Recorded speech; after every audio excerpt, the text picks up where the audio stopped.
안녕하세요. 한빛 야생화농원 딸내미입니다.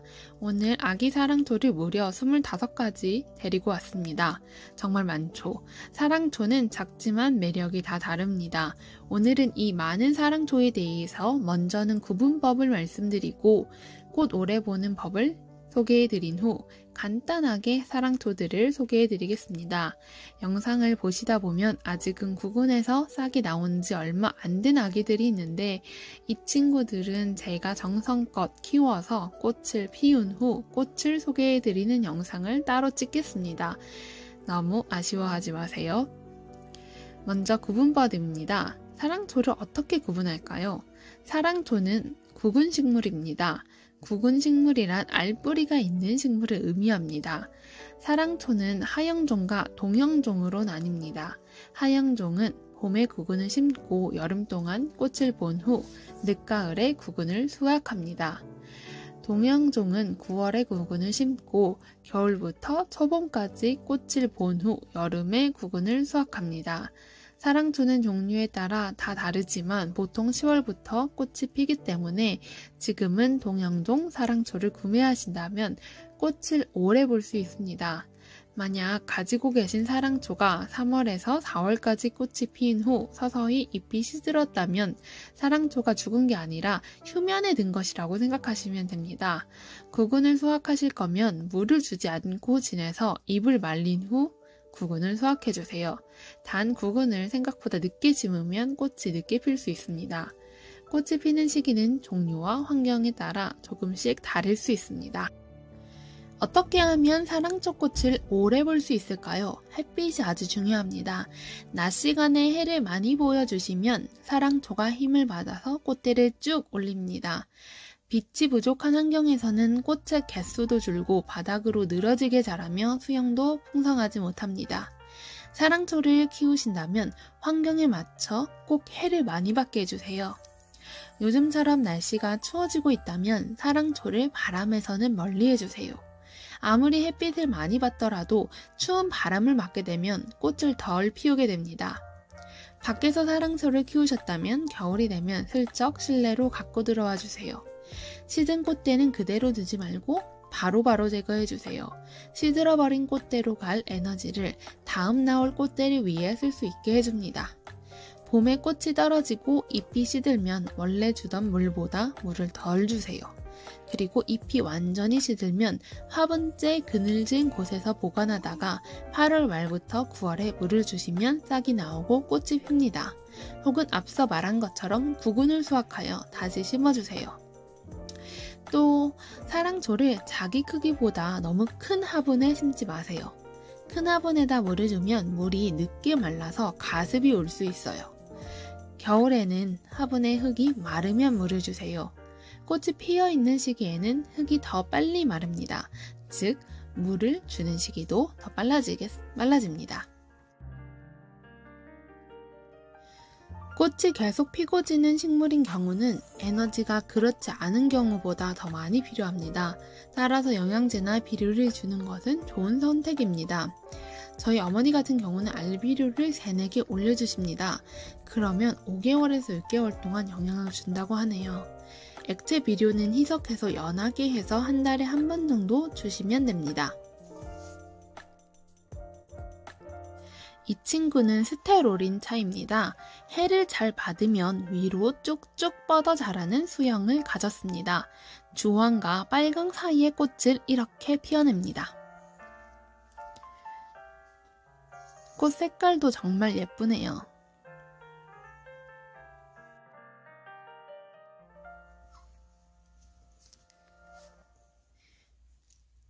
다음 이 친구는 SP 오렌지입니다. 아직 아기네요. 붉은 계열의 꽃이 핍니다. 크리스피 플로라와 많이 닮았는데 꽃색은 SP 오렌지가 더 진하고 꽃송이도 더 큽니다. 크리스피 플로라는 앙증맞고 꽃에 주름이 더 많아요. 다음 글라블라입니다. 쨍한 핫핑크 꽃이 핍니다. 꽃잎 가운데 중심부는 노란색 꽃이 핍니다. 손가락 잎이라고도 불리는데 잎을 자세히 보면 새잎 구조, 식물에 속하며 잎이 손가락처럼 길다 해서 이렇게 부른다고 하네요.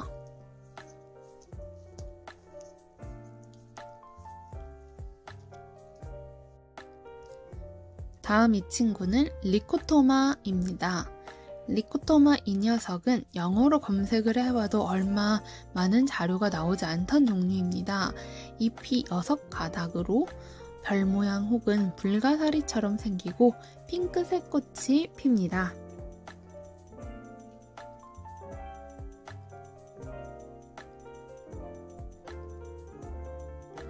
다음 이 친구는 글라보라 더블입니다.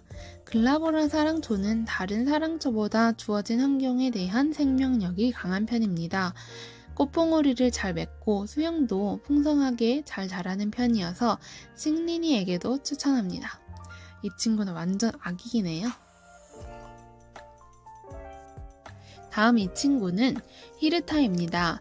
키우기 어렵지 않은 히르타 사랑초는 꽃색은 마젠타색이라 하여서 밝은 심홍색입니다. 빨강보다는 보라가 약간 섞인 색입니다. 봄까지 꽃을 피워냅니다.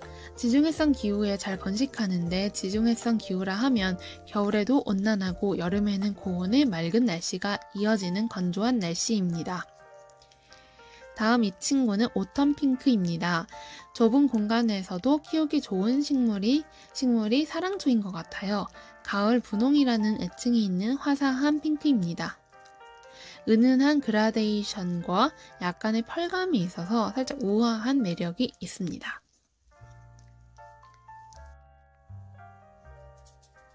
다음 이 친구는 커뮤타타입니다. 여리여리한 꽃대에서 앙증맞은 바람개비 모양의 연보라색 꽃이 핍니다.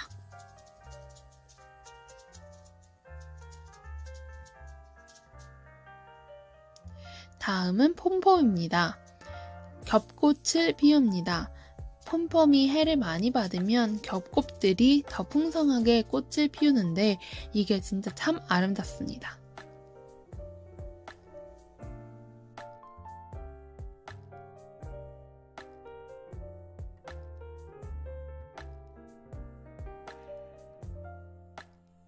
다음은 소피아 사랑초입니다. 지금은 완전 아기인데 이 소피아 사랑초를 보다 보면 정말 이름을 잘 지은 것 같다는 생각이 듭니다. 어쩜 너는 이름도 소피아니 이렇게 이쁘게 하는 생각이 키우다 많이 들었던 것 같아요. 소피아 사랑초는 분홍색 꽃이 핍니다. 다음은 분재사랑초입니다. 추자도 사랑초라고도 부르기도 합니다. 하얀색과 분홍색으로 두 종류가 있습니다. 분재사랑초는 목사랑초인데 목사랑초는 구근 없이 휴면하지 않고 피는 사랑초를 의미합니다. 성장 속도가 상대적으로 빠릅니다.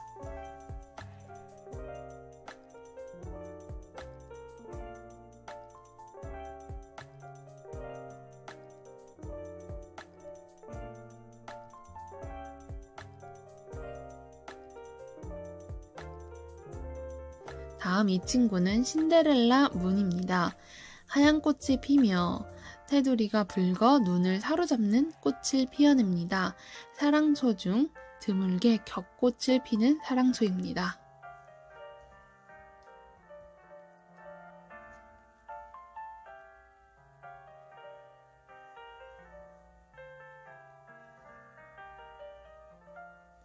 다음 이 친구는 손데리아나라는 사랑초입니다. 세이클로버 같은 진한 초록의 잎을 가지고 있으며 분홍 꽃을 핍니다. 잎에 비해 큰 꽃이 피어납니다.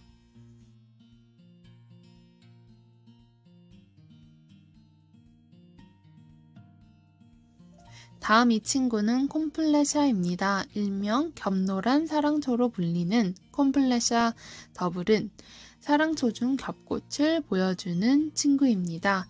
겹꽃은 꽃이 풍성해 보이는 것이 매력적이죠. 남아프리카의 케비프가 원산지입니다.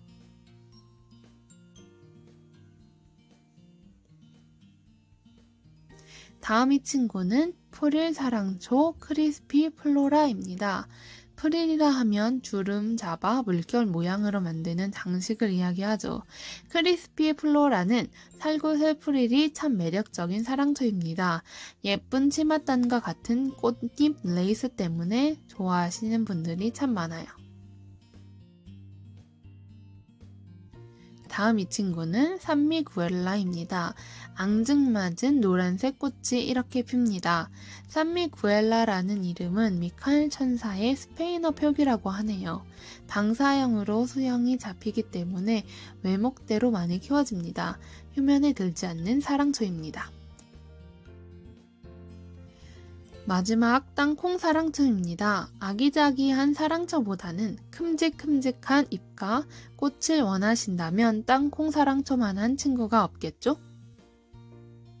이렇게 예쁜 분홍 꽃이 피었습니다. 오늘은 이렇게 사랑초 구별법, 꽃 오래 보는 법, 간단한 사랑초 소개를 해보았습니다. 제가 이 25가지를 다 겨울 동안 한번 키워보고 내년에는 꽃이 안 핀 친구들은 꼭 꽃을 피워서 여러분들께 후기 영상으로 보여드리겠습니다. 감사합니다.